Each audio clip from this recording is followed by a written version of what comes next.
Magnífico dia, amados irmãos.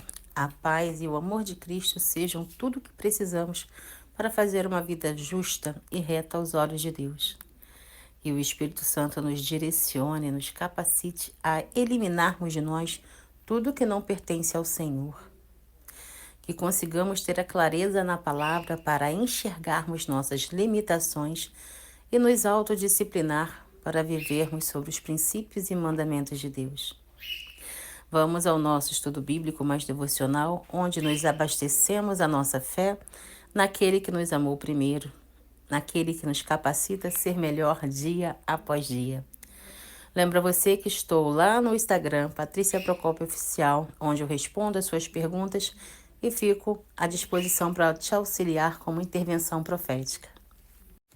Nabote não atende Acabe.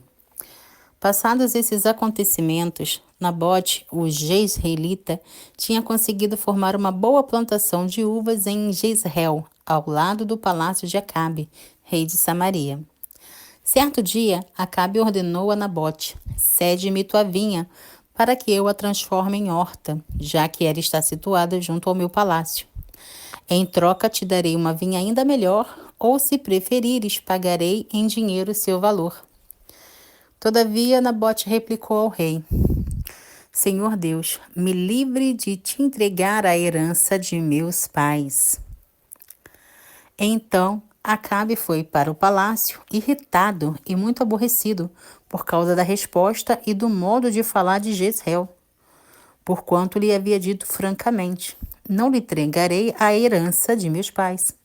E por isso estendeu-se sobre o leito, voltou o rosto para a parede e não quis comer nada. Jezabel manda matar Nabote. Sua esposa Jezabel aproximou-se dele e questionou: por que estáis tão chateados a ponto de rejeitares a comida?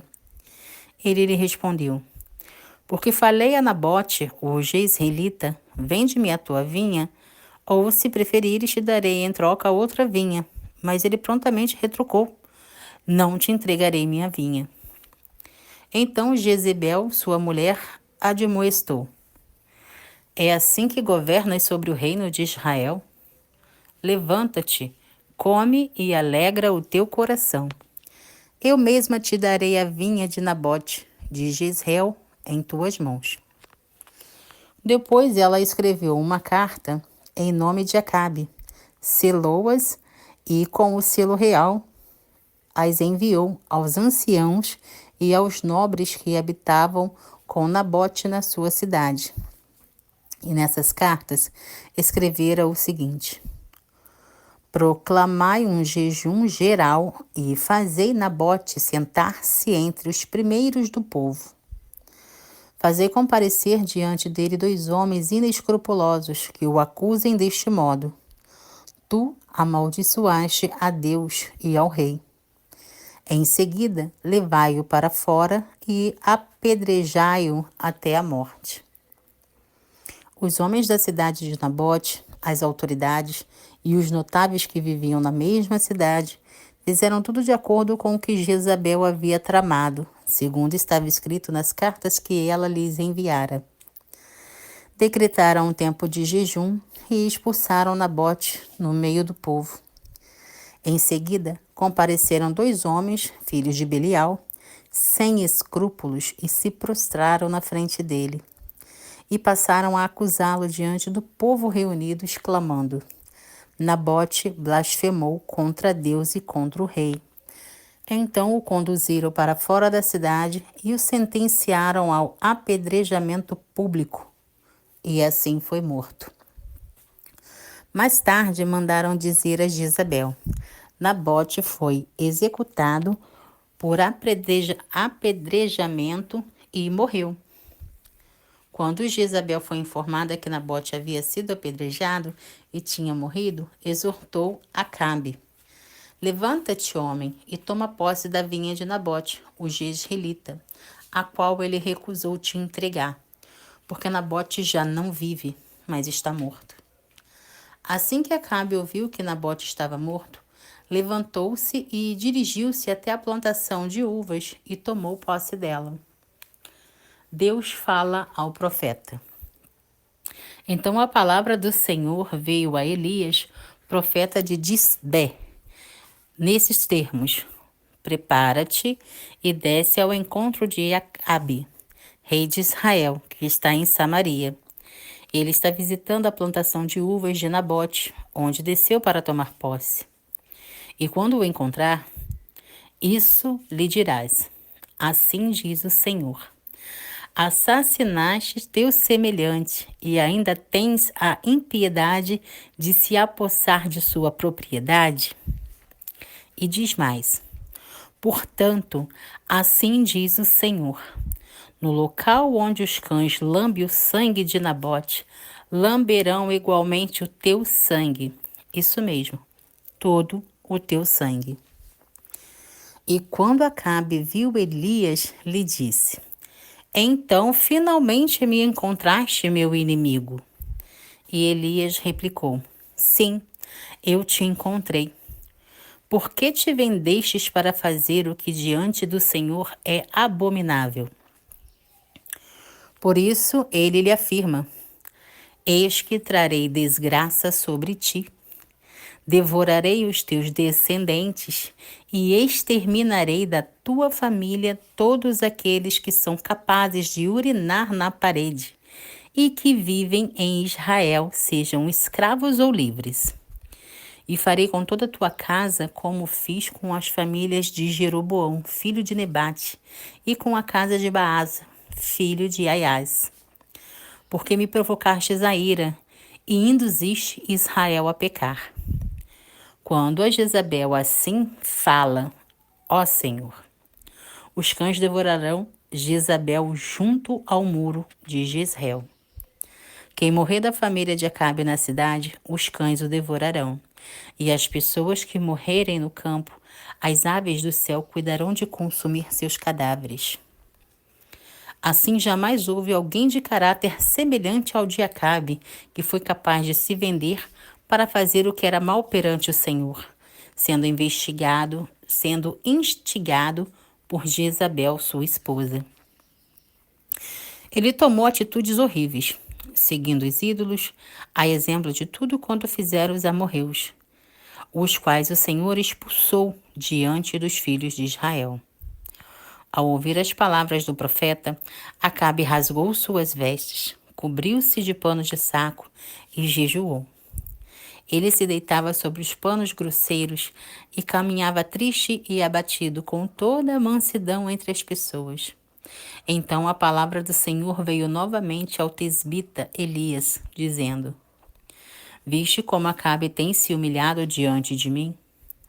Considerando, pois, que ele tem sido humilde em seu proceder diário, não mais trarei desgraça que eu prometi a ele, agora durante a sua vida e reinado, mas trarei durante o império do seu filho. Oremos, irmãos. Pai amado, a Ti rendemos graça porque Tu és bom e sempre nos ouve. Gratidão, Pai, pela oportunidade de mais um despertar, mais um caminhar na Tua presença e no Teu amor. Gratidão, Pai, pelo Teu perdão, pela Tua infinita misericórdia que se renova cada manhã. Pai, gratidão pela vida, pela família, pelo entendimento da Tua palavra, Pai. Obrigada pelo Teu cuidado, obrigada por todo o livramento, Pai, porque mesmo não sabendo, mesmo não vendo, eu sei que a todo momento Tu estás comigo, cuidando de mim, da minha família e de todos aqueles que confiam, Te amam e Te temem. Pai, eu Te entrego todas as pessoas que estão em desafio neste momento, Pai. Restaura corações, restaura mentes. Permita, Pai, que as visões se abram e as pessoas comecem a enxergar como as coisas são de fato, Pai. Não é o mundo que dita as regras da nossa vida, e sim a servidão a Ti, Pai, o cumprimento da Tua palavra, o seguir os Teus princípios e mandamentos, é o caminhar contigo, é o desejo de estar sempre conectado a Ti que nos faz viver uma boa vida nessa terra, Pai. No mundo jaz o maligno, Senhor, e a cada dia nós vemos mais e mais pessoas se deixarem levar. Os irmãos se deixam levar por álcool, por pornografia, por incredulidade, por vaidade, por ego, por mentiras. Eu intervenho, Pai, com todo carinho, com toda humildade na vida desses irmãos. Eu sei que eu não preciso brigar para mostrar a Tua palavra, só preciso entregar. E o Espírito Santo faz a obra. O Espírito Santo quebranta os corações. O Espírito Santo mostra o caminho que a gente deve seguir para te acessar, Pai. Pai, eu te entrego todas as pessoas, principalmente as crianças que estão adoentadas, Pai. Alimentação. Que reconheçamos a cada dia que precisamos descascar mais e desembalar menos. Esses produtos alimentícios só trazem doenças. Precisamos nos alimentar do que Tu deixou para nós, Pai. Quanto mais simples o alimento, mais saúde nós temos. Te entrego também, Pai, as pessoas de maior idade e peço humildemente que suas mentes se abram, que seus ouvidos se abram e que elas deixem entrar o vento do Espírito Santo, renovador, restaurador, que purifica, e o resto, a obra do Senhor. Eu peço e agradeço em nome de Jesus. Amém.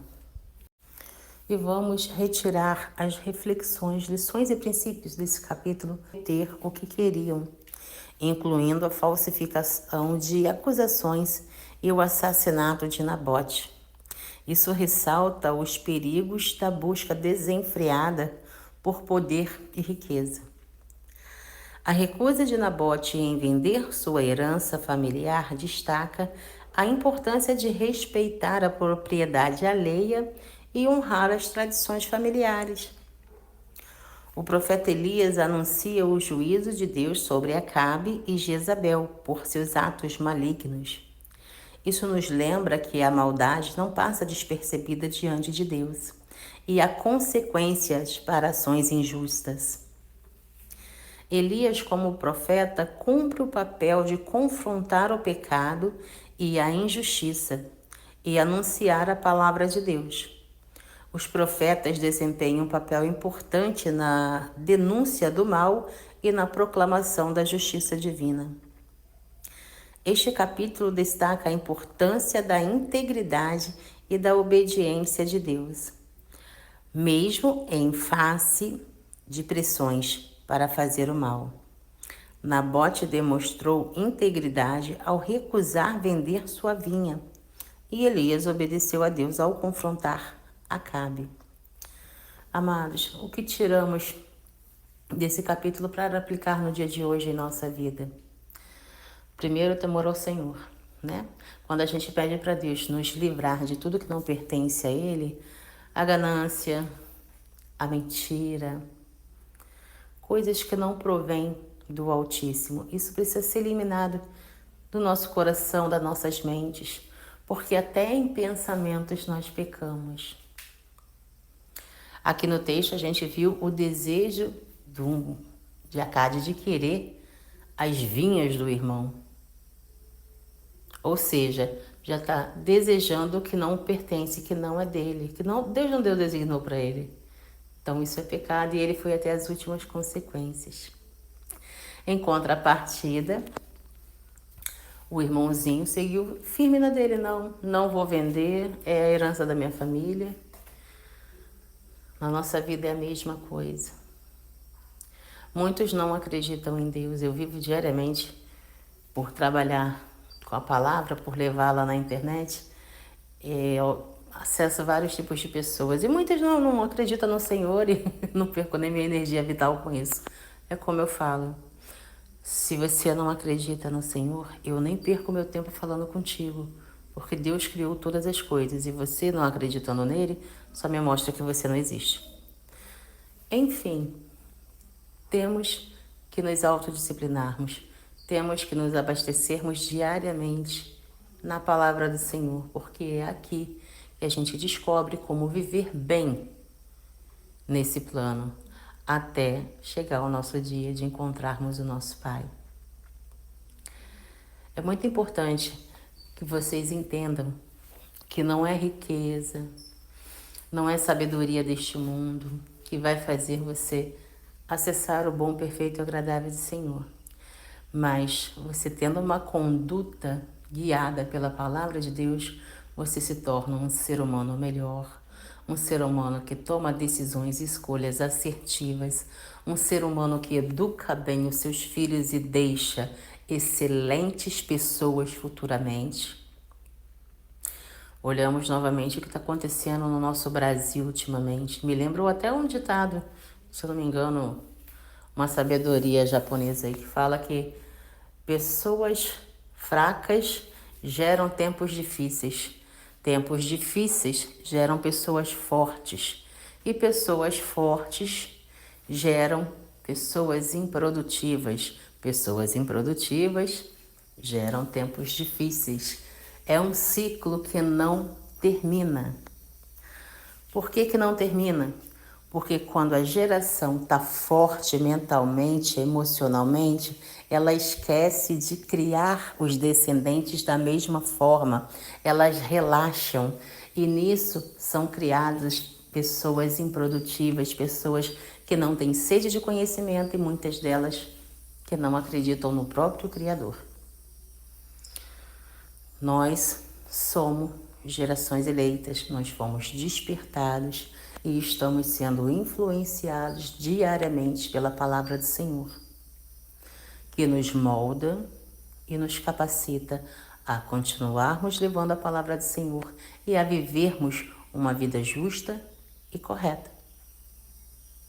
Não precisamos complicar o que é óbvio. Você quer ir para o reino, você quer acessar o bom, perfeito e agradável do Senhor? Se autoconheça, se autorresponsabilize, se autoeduque. Só assim nós vamos prosperar em todas as áreas da nossa vida sobre o favor e proteção do Senhor. Amados, sejamos todos luz e sal na terra. Um beijo no teu coração e até o próximo estudo.